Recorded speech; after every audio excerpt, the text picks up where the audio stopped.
लोकसभा चुनाव का 4 चरण संपन्न हो चुके हैं। पूरे देश के अंदर मोदी जी की जो लहर है वह एक सुनामी बनकर के सामने आ चुकी है। कांग्रेस नेतृत्व का इंडी गठबंधन पूरी तरह इसकी हवा निकल चुकी है। इनकी नकारात्मक राजनीति को जनता ने पूरी तरह खारिज किया है। मुझे आश्चर्य होता है कि कांग्रेस के अध्यक्ष मल्लिकार्जुन खड़गे जी, उनको सच बोलने की आदत डालनी चाहिए। यूपी में तो कांग्रेस का वैसे भी सफाया है, बुनी नहीं खुलने वाली इनकी। और कांग्रेस हो या समाजवादी पार्टी,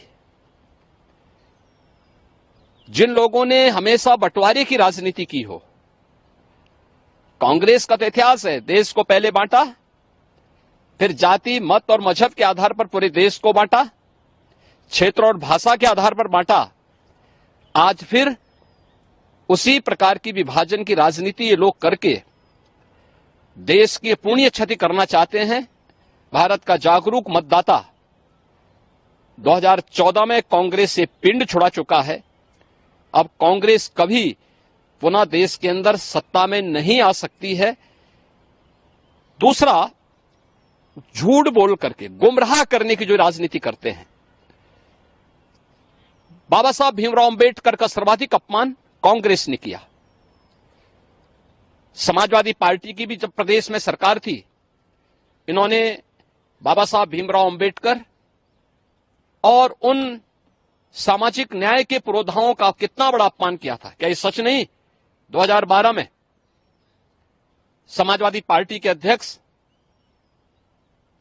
उस समय प्रदेश के मुख्यमंत्री बनी रहे थे, इन्होंने कहा था कि यहां पे जितने भी दलित महापुरुषों के स्मारक बने हुए हैं, इन सबको तोड़ करके यहां पर हम लोग कोई दूसरी चीज बनाएंगे। ऐसे ही बाबा साहब भीमराव अंबेडकर के नाम पर बना हुआ कन्नौज का मेडिकल कॉलेज का नामकरण इन्होंने हटा दिया था। मान्यवर कांसीराम जी के नाम पर बना हुआ मेडिकल कॉलेज का नाम इन्होंने बदल दिया था। लखनऊ में भाषा विश्वविद्यालय का नामकरण इन्होंने बदल दिया था। इनका इतिहास तो पहले से ही, इन दोनों का इतिहास भारत के संविधान के खिलाफ आचरण करने, भारत को जाति के नाम पर बंटवारा करने और विभाजन की खाई को इतना बांटो कि बांटो और राज करो का जो कांग्रेस का सिद्धांत रहा है, आज इंडी गठबंधन उसी का अनुसरण कर रहा है। दूसरा, देश की आस्था के साथ भी इसी आधार पर ये लोग खिलवाड़ करते हैं।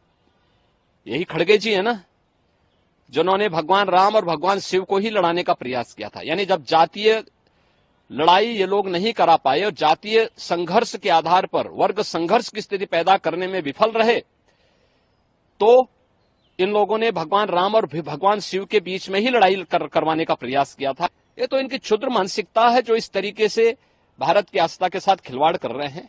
ये नया भारत है। आज प्रधानमंत्री मोदी जी के नेतृत्व में पूरा भारत सम्मान, सुरक्षा और सुशासन के जिस नए माहौल में आया है, वह आत्मनिर्भरता और विकसित भारत की संकल्पना को आगे बढ़ा रहा है।